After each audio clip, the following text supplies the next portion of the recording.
Hey everybody, it's Rabbi here. I just got back from the matinee show of Zombieland. Wanted to tell you what I thought about it. The first thing I should say is that you might hear people saying this is the American Shaun of the Dead. You know, the screenwriters were inspired by Shaun to make their own zombie movie. Well, this probably won't come as a surprise to anyone, but I wouldn't call this the American Shaun of the Dead. It's a different kind of movie. Shaun of the Dead is the better film.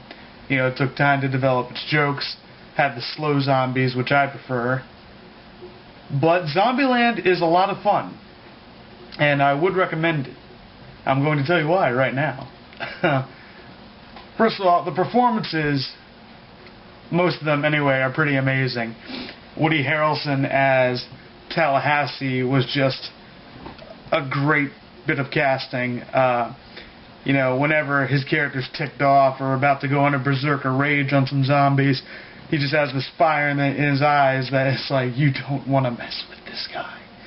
And he has some of the funniest lines, and it's really entertaining to me that in this world of zombies and annihilation and, you know, 80% of the world gone, all he wants is to find a box of Hostess Twinkies. He just wants his creamy snack cake.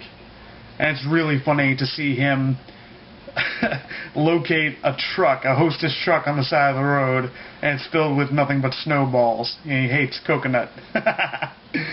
So that was pretty hilarious. The other characters, Jesse Eisenberg as Columbus, he's kind of the main character, I guess. He's the narrator of the story.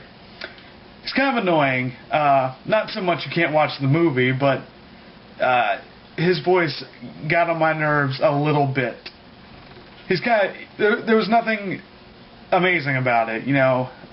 He's kind of a mishmash of a lot of similar actors of his age, like Michael Cera or Jonah Hill or pretty much anyone you've seen in a Judd Apatow movie. The girls, they're better. You know, you've got Emma Stone, I think, as Wichita, Abigail Breslin as Little Rock, and she's like 12 years old. She is a phenomenal actress. And it was really cool to see her pull this role off. You know, I don't think a lot of other young actresses could have done it. You'll have to see the movie to see what I mean, but she does a great job with what she has to do. I'm going to get into spoilers. Well, I don't want to call them spoilers because most of it is already out there. But if you want to go into the movie knowing nothing, if you haven't heard anything, you haven't read anything, and you would like to go in blind, just turn this video off now. But this isn't really a spoiler because it's all over, you know, cast credits, and people have been talking about it so much, I don't know how you wouldn't have seen it. But the big secret about Zombieland is that there's an extended cameo by Bill Murray. There's a great scene where they're in Hollywood and they decide to shack it up in style. So they grab a map to the stars' homes by the Chinese Theater, and Tallahassee decides he wants to go to the mansion of his favorite movie actor, Bill Murray. Now, I won't tell you what happens in that scene. That would be a crime, because it is really freaking funny. But Bill Murray's in the movie. I'm so glad they got him. It was hilarious. So, but yeah, I'm not going to tell you what happens, because then, you know, why go see the movie, right? I don't know, I guess my only gripes with the movie were that, well, first of all, the pace is ridiculous. I mean, this is a short movie. This is like less than a half hour, this movie. And so there's very little slowdown, if any. It's just always going right by you. I wanted more. I thought they could have padded it with more. I guess it's good that, you know, to me, it felt like every scene was a winner. You know, there was nothing that dragged, nothing that bored me. Pretty much 95% of the jokes I thought were spot on. But I would like to see more movie. And then, you know, I said before, I prefer slow zombies. I am a zombie enthusiast. Running Zombies, whatever. 28 Days Later, forget you. I wanted slow zombies, but there was a real sense of urgency in this movie. I mean, they were going for comedy, they were going for laughs, and they got them. But they did a great job, too. When zombies show up, you feel like there's a threat. Near the climax of the movie, I was worried that somebody was going to die. If I had felt like the characters were invincible throughout the whole thing, it wouldn't have made me care too much. Oh, and that's another thing. They give you just the right amount of backstory on these people.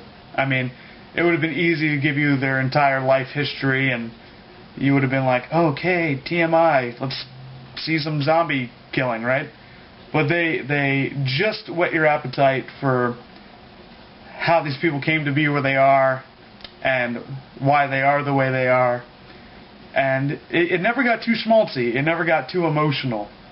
And I think that was some good screenwriting. And a good job on the part of the actors, of course. The carnage, the violence is pretty great. I like how they were able to draw the fine line between, horror movie, brain bashing, and of course the comedy.